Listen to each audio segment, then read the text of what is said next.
Olá, meus amigos, vamos dar início à nossa primeira aula de introdução à programação ao MATLAB.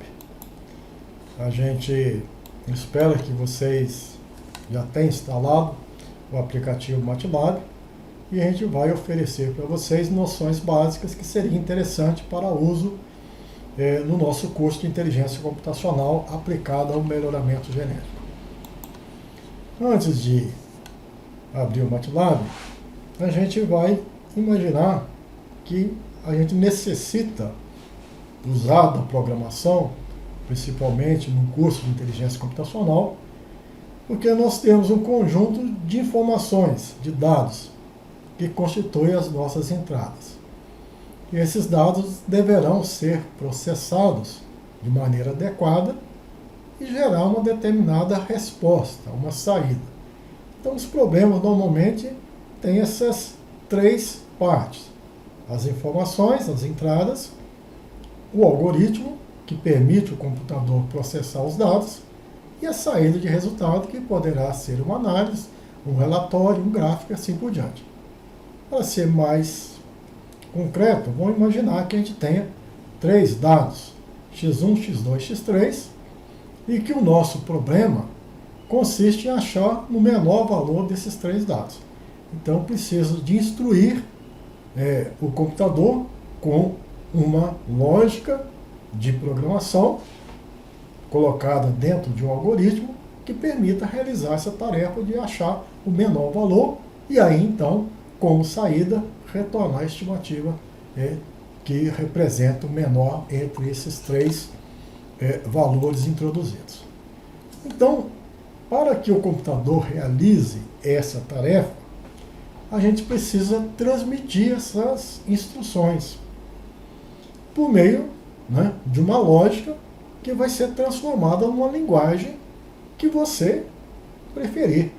Você pode introduzir essas informações pelo R, pelo Python, por Julia, por Basic, por Fortran, da forma, ou por MATLAB, da forma que você desejar. Mas qualquer que seja a linguagem, ela se fundamenta no algoritmo, numa sequência lógica de passos. Por exemplo, se eu quero achar o menor desses três números, eu vou ler o primeiro número e acreditar que esse primeiro número é o menor valor. E vou armazenar na variável que a gente vai denominar de mínimo. Posteriormente, eu vou ler o segundo número. Esse segundo número eu vou comparar com o primeiro. Se o primeiro for menor do que esse segundo, então a variável mínimo continua sendo x1, nada é feito. Mas se x2 for menor que x1, eu altero o valor da variável mínimo, que agora assume o valor x2. Resolvendo então a comparação desses dois primeiros números. Posteriormente, eu vou continuar. Vou ler x3. Então, eu tenho a variável mínimo atualizada e vou comparar. O mínimo atualizado é menor que x3? Se for, então o mínimo atualizado está resolvido o meu problema, não faço nada. Mas se x3 for menor que mínimo, aí eu volto a atualizar o valor do mínimo, que passa a assumir o valor x3 e retorna então o mínimo atualizado, que corresponde ao menor valor. Então, esse é o algoritmo, essa é a lógica, que deve ser implementada por uma linguagem. Qual linguagem que a gente pode usar? Várias, né? Nós estamos aqui dizendo que a gente vai utilizar a linguagem do MATLAB, as particularidades do MATLAB. Você que já instalou o MATLAB, você vai lá na área de trabalho, ou onde ele estiver, e você vai clicar no ícone do MATLAB e vai acessá-lo. No meu caso específico, ele já está dentro do programa Genes, e eu vou então acessá-lo clicando no aplicativo MATLAB. Ele vai ser aberto e vai me mostrar o ambiente de trabalho. Ambiente bastante interessante, tem uma série de telas que eu preciso conhecer para dominar o aplicativo. Se eu quiser sair do MATLAB, finalizei as minhas tarefas, basta eu digitar nessa tela aqui que chama Comando Windows, eu digito Quit, ele vai então finalizar. Ou posso ir e vai na barra de ferramenta, tem esse MATLAB, está resolvido o meu problema, eu finalizo as minhas atividades. Bom, por por que usar a linguagem MATLAB no curso de redes neurais? Porque é uma linguagem bastante poderosa, ela é formada essencialmente por vetores e matrizes, ao contrário de muitas linguagens, que ela é alimentada por elemento a elemento, a leitura é elemento a elemento, que aí então você vai formar o seu vetor, a sua matriz. Aqui já se lê normalmente matrizes de altas dimensões, com operações extremamente importantes, fácil de ser realizada, rápida de ser realizada, então é bastante interessante para uso, em especial em um curso de redes neurais. Ela tem bibliotecas especializadas, como a NeoFF, que é a biblioteca própria para redes neurais, tem a biblioteca FOSE, própria para análise por lógica nebulosa, lógica FOSE, que é interessante para o nosso curso. Então é uma ferramenta, interface gráfica com usuário muito agradável, muito fácil de ser aprendido, é rápido o aprendizado, uma série de caixas de ferramentas interessantes, uma área de trabalho e um editor que é bastante semelhante àquilo que tem, por exemplo, dentro do R ou outros aplicativos. Se você quiser aprender, nós vamos então rapidamente fazer uma introdução aqui dentro da nossa disciplina. Outras informações dentro do próprio MATLAB, basta você escrever, por exemplo, demo, e ele vai abrir aqui o manual, inclusive com vários vídeos, onde você vai ter uma informação geral, informações sobre recursos de matemática, recursos gráficos. É muito poderoso em termos de programação, em termos de aplicativo em diversas áreas que ele dispõe. Então, se aqueles mais interessados vão ler, né, e vão assistir esses vídeos muito bem elaborados. Bom, em termos de ambiente, a gente já identifica aqui algumas janelas.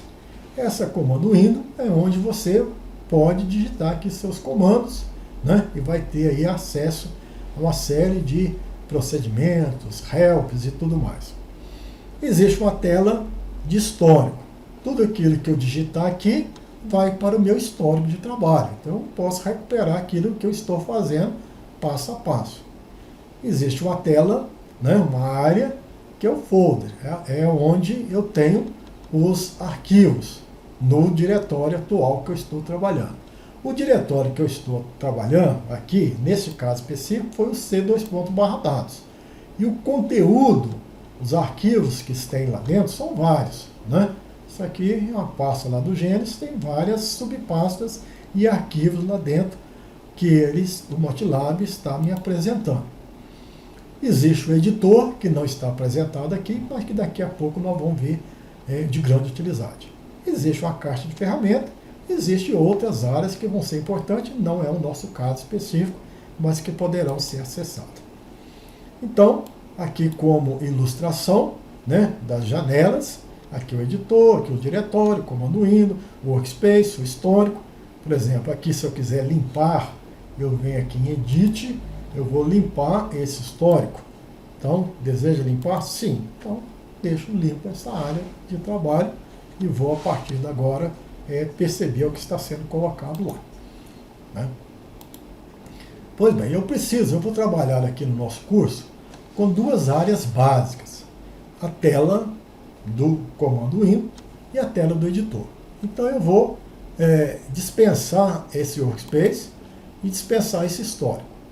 Se eu quiser voltar, eu vou aqui em desktop e volto com a tela de histórico e volto com a tela de workspace. Né? Não tem problema nenhum. Mas vou dispensá-la agora, não vou enfatizar em nosso curso. Então tem essa tela de comando Windows, vou deixar aqui o nosso folder e vou acrescentar a tela do editor. Então vem cá e vou marcar editor. E ela vai ser então inserida aqui no trabalho. Muitas vezes ela vem sem estar agregada, ela vem à parte. Você pode clicar nessa setazinha final aqui, que permite você agregar ao ambiente do MATLAB, ou desagregar do jeito que você desejar, tá certo? Então é uma maneira de você colocar as duas telas junto, né? Agregada aqui no mesmo ambiente. Quando está resolvido, essas duas telas seriam importantes. Vamos começar então a trabalhar com o MATLAB. Eu já criei uma pasta, né? recomendo vocês criarem a pasta BIOS748. E eu quero então apontar os meus aplicativos lá para essa pasta. Como é que eu aponto? Ela está apontando para C2.dados. Eu posso clicar nesse ícone, desses 3 pontinhos, vou acessar aqui o meu computador e vou clicar na BIOS748. Então vai apontar agora para BIOS748. Não existe nenhum arquivo lá ainda. Então, tudo aquilo que eu criar agora vai para essa pasta. Outra maneira é usar o comando cd, alterar o diretório. cd, por exemplo, c/dados.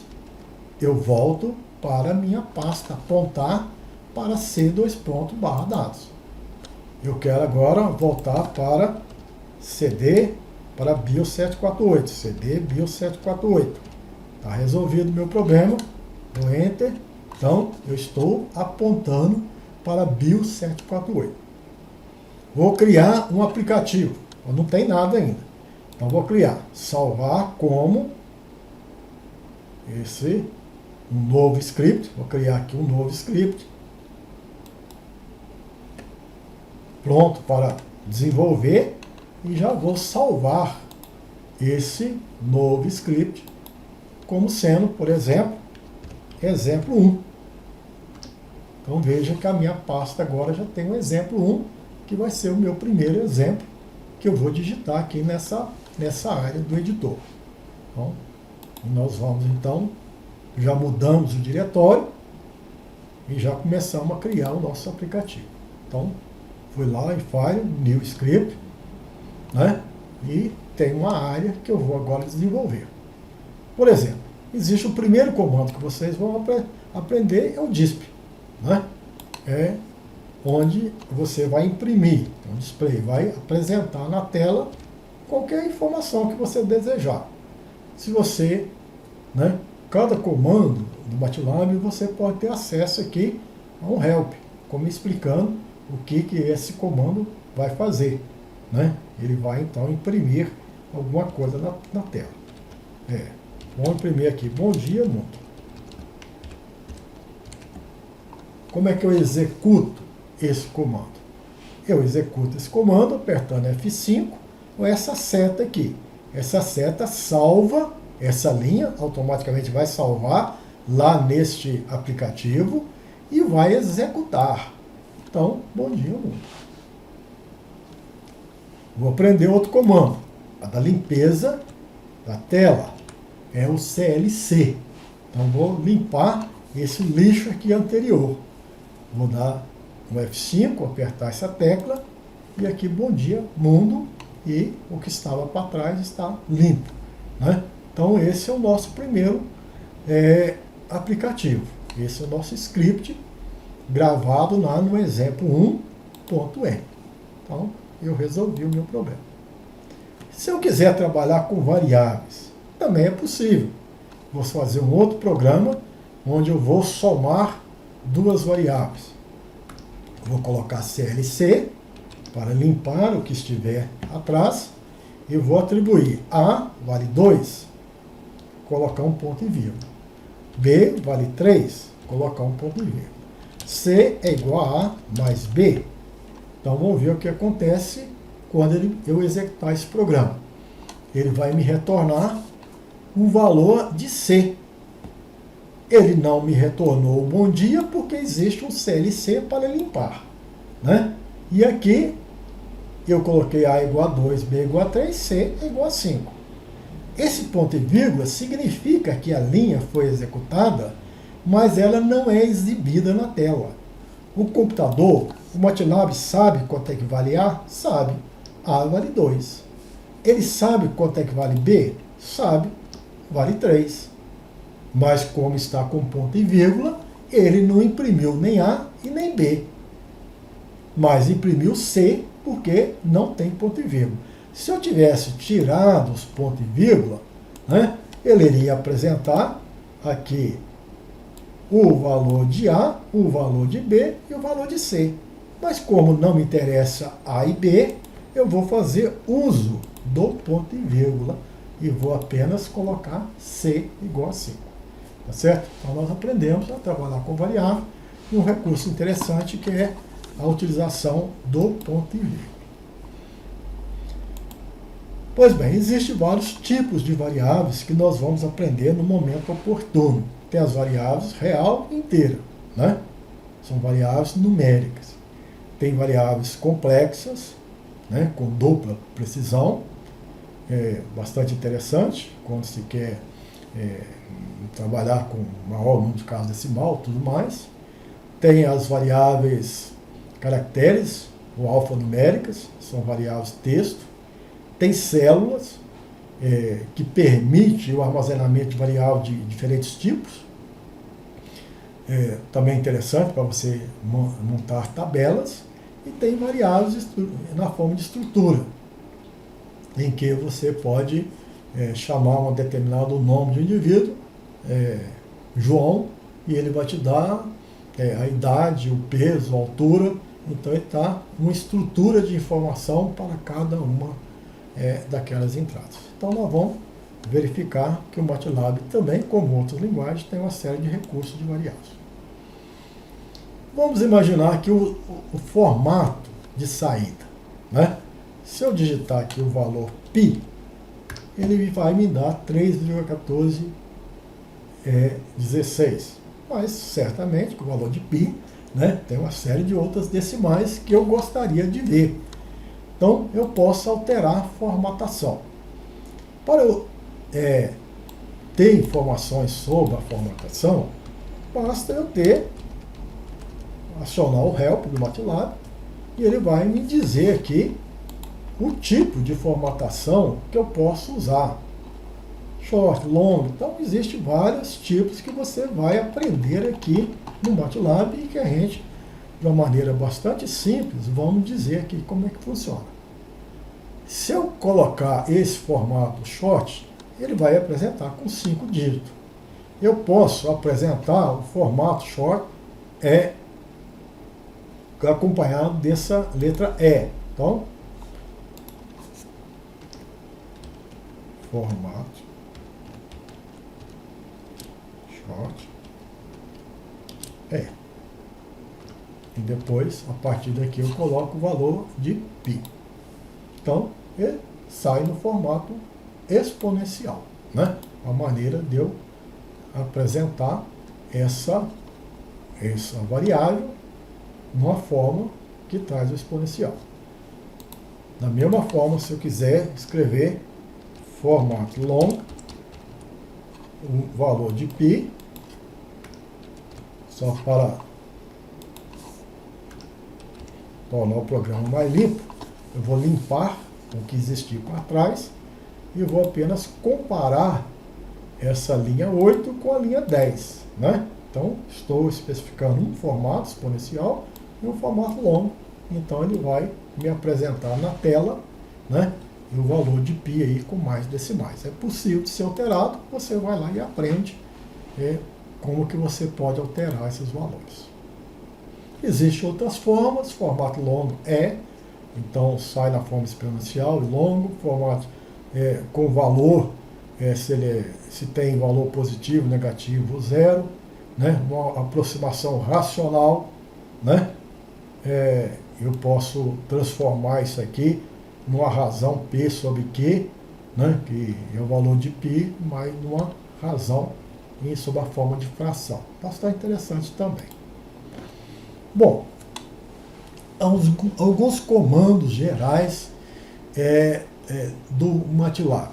Você vai aprender, nós vamos aprender no nosso curso, mas você tem alguns help online, você tem a documentação do MATLAB, ou você tem direto aqui o seu help e você vai acessar aqui algo que você desejar, né? Bastante interessante. Se você quiser, por exemplo, especificamente help numa função, então você coloca o help e o nome da função, ele vai te retornar aí um textozinho rápido dizendo o que se trata. Muitas vezes você sabe alguma coisa do comando, né, um new ff, new não sei lá o que, então você pode simplesmente pedir para procurar comandos que use o comando, por exemplo, new, né? Aqui é junto. Então, alguma coisa que use o new, ele vai então descrever e você vai ver se isso resolve os seus problemas ou não. Então, é muito fácil você acessar o manual do MATLAB. Bom, uma atividade que a gente gostaria que vocês fizessem e apreciassem, né, com mais tempo agora, seria essas funções elementares.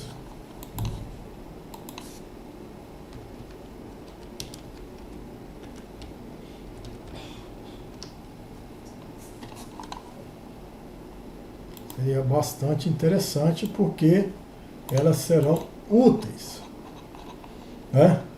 Então vocês têm as funções, como é que eu aciono o valor do seno, do cosseno, da tangente, por exemplo, raiz quadrada, né? Então eu vou ter que ter acesso e como é que o MATLAB trabalha com essas funções. Aqui estão as funções trigonométrica, aqui as funções exponenciais, no caso da raiz quadrada, SQRT, alguns programas é SQR apenas, né? Log, logaritmo decimal, é log 10, o log, a palavra log, é o logaritmo neperiano, então é necessário saber as particularidades, né? Então você tem o exponencial, o log, né? Aqui o log P, que dá o log de 1 mais x, a raiz quadrada, e assim vai. Valores complexos, arredondamento. Arredondamento também é bastante importante, principalmente em redes neurais. Às vezes a saída de rede é 1 e 0, a saída desejada é 1 e 0, a saída de rede você tem que ter então arredondamento. Fixo, arredonda em direção a 0, aqui nós vamos ver isso aqui com detalhes. Todos esses comandos que permitem você arredondar ou ter o sinal daquele valor. Então, é necessário que vocês olhem e que vocês aprendam sobre essas funções, né? Não só as funções matemáticas elementares, como as funções de arredondamento, né? Vocês certamente vão precisar em determinado momento. Eu vou realçar aqui depois, mas vocês já sabem como ter acesso. Como criar as minhas variáveis. Bom, nós já vimos aqui só criar A igual a 2, né? A igual a 3, B igual a 3. Então, estou atribuindo valores. É uma maneira muito simples. Esse sinal de igual atribui. Duplo igual é equivalência, né? Então, é normalmente usado em if. Se A igual a 2, equivale a 2, então a gente usa o duplo igual. Agora, se é atribuição, A igual a 2, A igual a 10, A igual a 20. Se é, num caso de equivalência, o duplo igual. O MATLAB é case sensitive, significa que a grande é diferente da pequena, né? Então, a gente precisa lembrar disso. Caso você não tenha o nome de variável, ele retorna para você essa variável, a NS, aí, que é a sua resposta dada ao seu problema. Se a variável já existe, o MATLAB armazena sempre o último valor atribuído. Então, você usou S num somatório igual a 10. Agora, se você está usando S, ele desaparece com o valor no passado e assume o valor atualizado. Deve-se evitar dar nomes às variáveis usando aqueles comandos. Então, SQRT, não pode, né? Então, SQRT é comando de raiz quadrada. Então, essa não vai dar o nome de uma variável que chama SQRT, porque ela já é reservada a um comando interno. Bom, alguns exemplos aqui de nomes já reservados, for, end, if, while, né? E assim vai. Se você tiver dúvida, você coloca o help, o nome da variável. Se o MATLAB retornar algum texto, de descrição de comando é uma palavra reservada. Existem alguns comandos bastante úteis para a sua administração, né?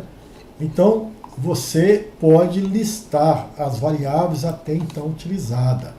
Mas será que eu já utilizei essa variável? Quais são as variáveis que eu já utilizei? Já utilizei a A, B e a C, e essa ANS, que é a própria do MATLAB. Se eu quiser o dimensionamento, ele vai me dizer que todas essas variáveis, o MATLAB encara como sendo matrizes, no caso A, B, C são escalares, então ele representa aí como se fosse uma matriz 1 por 1, te dá a ocupação em bytes, se é a classificação, se é caráter, se é precisão simples, dupla, e assim vai. Então você tem o seu conhecimento a respeito das variáveis até então utilizadas. Se você usar esse comando, what, por exemplo, ele vai dizer o que tem no seu arquivo de trabalho. Qual que é o seu arquivo de trabalho? Está lá em cima, é o current folder. Então, o que tem lá dentro é um aplicativo chamado de exemplo 1.m. Eu posso ver dir. Também a mesma coisa, né? É o que tem dentro do meu diretório.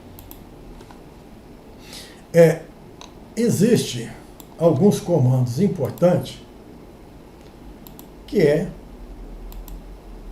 são aqui o CLC, o clear, limpa as variáveis atuais, limpa a tela, né? E fecha as janelas. Então, você pode usar aqui CLC, clear all, você garante que todas as variáveis até então utilizadas estão sendo zeradas, não tem nada para trás. E você pode também usar o comando close all. Então, muitas vezes, você deixou para trás, né, algumas das figuras que você tenha usado, né? Você pode usar, por exemplo, o close. Você pode CLC, cria o close. Ó.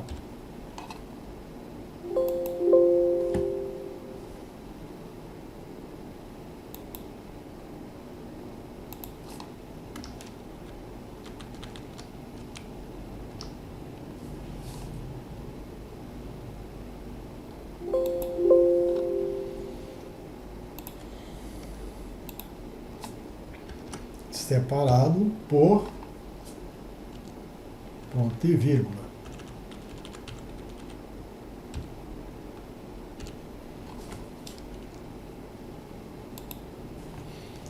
Então você pode limpar as suas telas, né?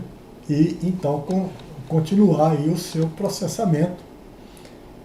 Se der algum erro, ele aponta o erro, você vai lá e corrige da forma que for mais apropriada, né? Pois bem, então são esses os comandos que você pode apresentar, né? CLC, clear, close all, por exemplo.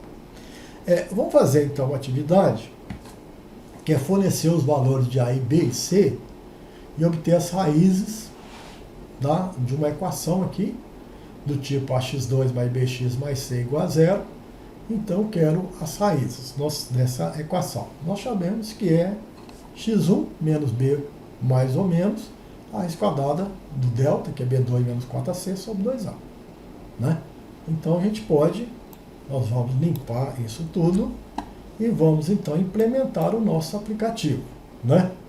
Podemos até chamar aqui de aplicativo 2.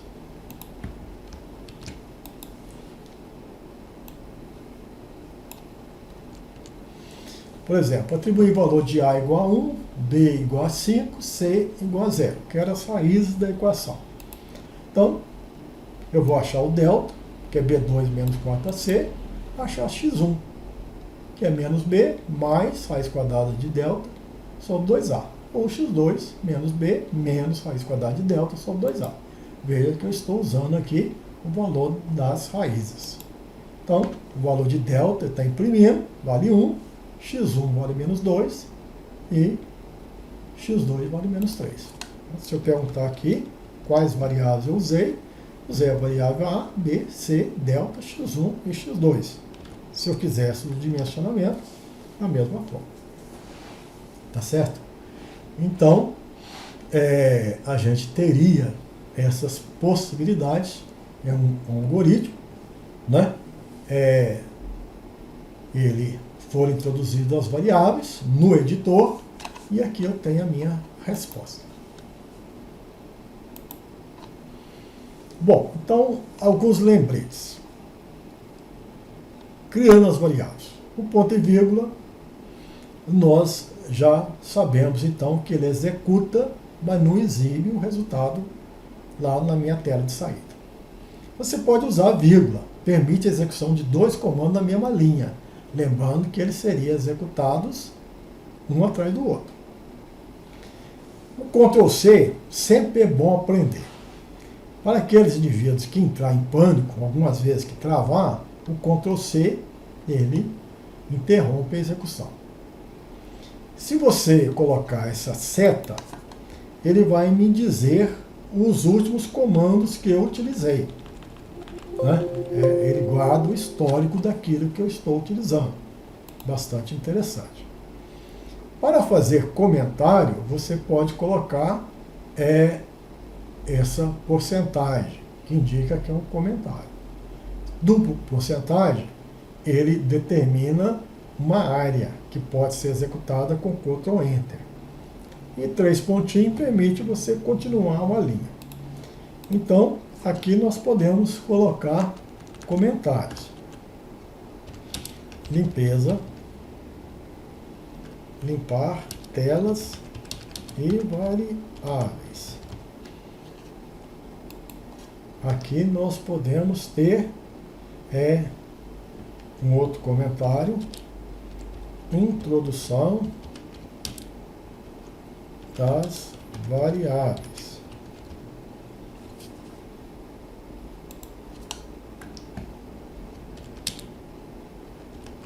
Cálculos.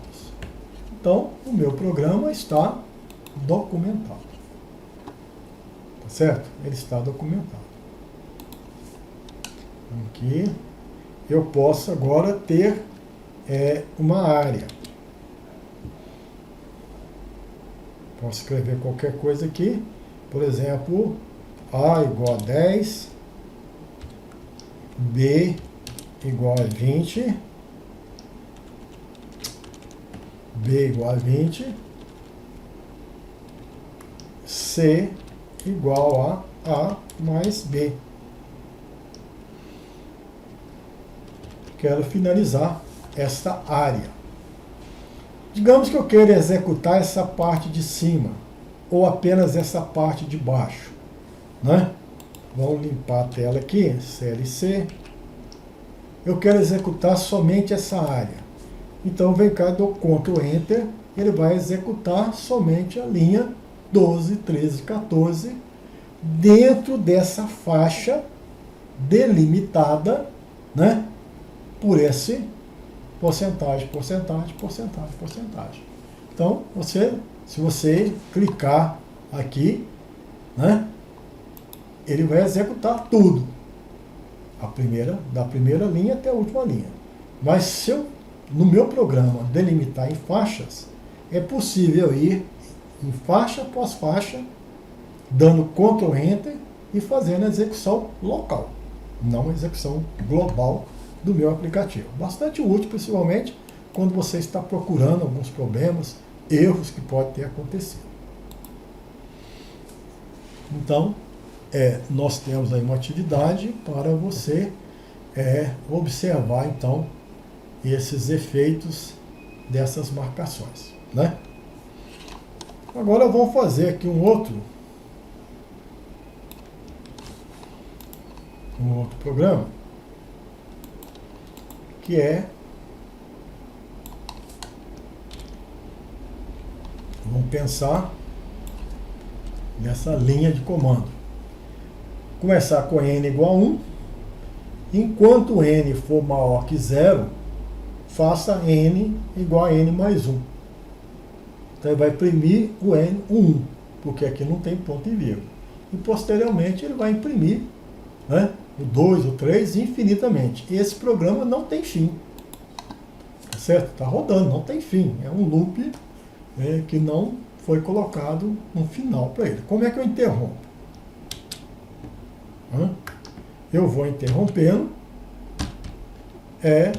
dando o meu Ctrl C. Né? Eu tenho que clicar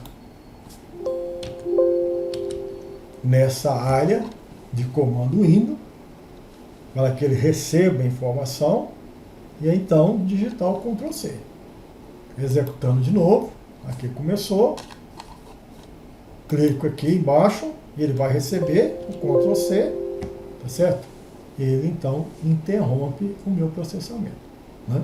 Então a maneira de sair desses loops, às vezes está travado, né? A gente então interrompe o processamento dessa forma. Vamos agora pensar em criar vetores, né? O vetor C com os números 1, 2, 3, 4, 5. Então, vetor C, pode ser C minúsculo, igual a 1, 2, 3, 4 e 5. Essa é a maneira de eu criar esse vetor. Posso usar vírgula e posso usar separação em branco. 1, 2, 3, 4, 5. Se eu imprimir, o vetor C é 1, 2, 3, 4 e 5. O vetor D é 1, 2, 3, 4 e 5, vetor linha. O vetor F vai ser igual a 1, ponto e vírgula 2, ponto e vírgula 3, ponto e vírgula 4, ponto e vírgula 5. Né? Então há uma diferença entre C e D e F. C e D são vetores linhas, F é um vetor coluna. O ponto e vírgula significa quebra de linha. Então, 1 está na primeira linha, vou para o 2, para a segunda linha, assim, assim por diante. Então, é essa maneira que eu vou digitar aí os nossos vetores. Poderia ter ponto e vírgula, consequentemente, ele assumiria, mas não apresentaria na tela. Né? Então, essa é a maneira de apresentar. Se eu quisesse criar um vetor de 1 até 100, eu poderia criar de 1 até 100 aqui. Mas existem maneiras mais simples. Por exemplo, usando esses valores com espaçamentos. Né? É o valor inicial com o valor final e o número de pontos. Então, se eu quero criar C, né, de 1 até 100, de 1 até 50, com 50 elementos, eu vou ter de 1 até 50 com 50 elementos. Se eu quero de 1 a 50 com 5 elementos, ele vai subdividir, né? Ele vai ter as colunas e vai subdividir em termos de valores que você vai encontrar de cada uma dessas informações, né? Então você vai criar o valor inicial, o valor final e o número de elementos, né? Então aqui é o contrário.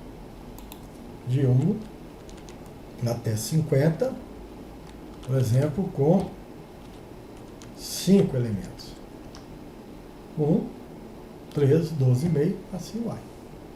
Né? Se eu quiser com 6 elementos, 1, 10, 20, e assim a gente tem todos os valores que eu gostaria que tivesse.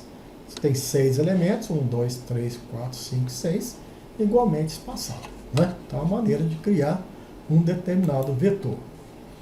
Se eu quiser criar usando uma estrutura tipo for, você pode usar, por exemplo, eu quero o A variando de 1 até 10.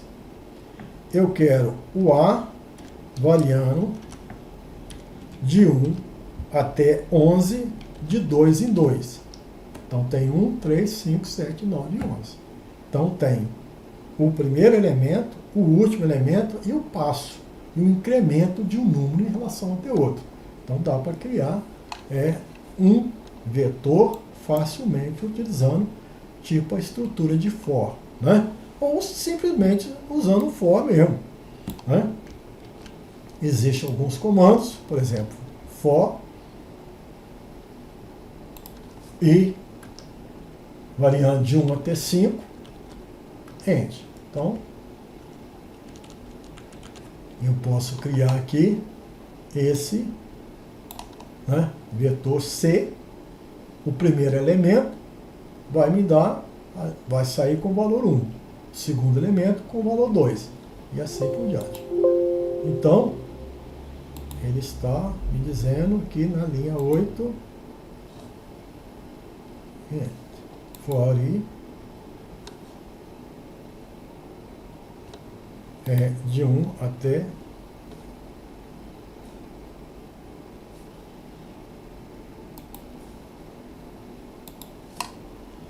deixa eu limpar aqui e ver o que aconteceu, né?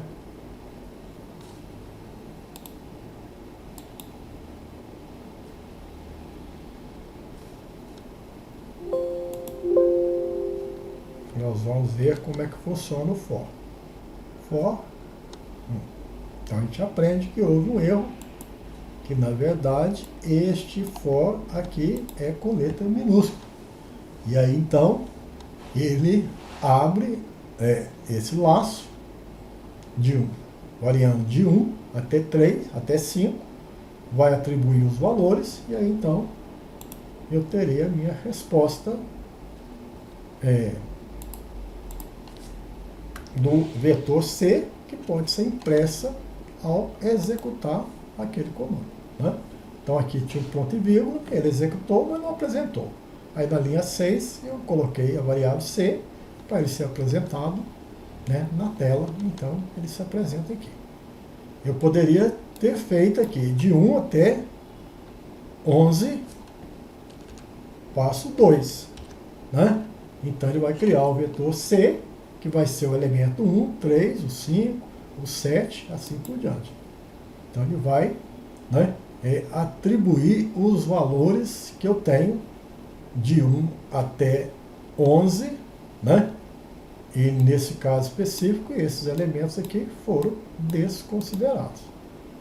Mas eu posso também, né, ter da forma que a gente falou, né, esse laço, esse for, a gente pode atribuir valores, né, com passos negativos, com passos do jeito que a gente desejar, e aqui sendo executado, então, né, dessa forma. Aqui nós vamos imprimir, por exemplo, o valor de i. Significa que ele vai assumir o valor, né, o elemento 1, o elemento 3, o elemento, tá certo? Os demais elementos do vetor C não foram especificados, neste caso específico. E, consequentemente, eles assumiram o valor 0. O elemento 1 vale 1, o elemento, tá certo, 3 vale 3, e o elemento 2 não foi especificado, né? Por isso que está sendo atribuído o valor 0 dessa forma, né? Então, é o contrário de dizer que C, D é igual a 1, 2, a 2 até 11. Aí sim, eu estou dizendo que ela assume esses valores e que todos os elementos foram definidos. Dentro daquele laço existiria ali 11 elementos. Os que foram definidos estão explicitamente ligados, os outros demais não. Pois bem, nós podemos praticar e, por exemplo, atividades onde eu pretendo criar aqui um vetor contendo é os números pares, de 1 a 100. Né? Se eu quero criar número par de 1 a 100, basta eu saber que de 1 a 100 começa o primeiro número par, o 2, eu vou até 100. Então, eu vou ter um vetor que tem 2, 4 até o valor 100. Alguns comandos extremamente interessantes são esses comandos que me dão a dimensão do vetor. Site, esse aqui o comprimento, aqui a dimensão, me dá a informação de linhas e colunas, e aqui o número de elementos. Então eu posso, né, por exemplo, executar esses comandos.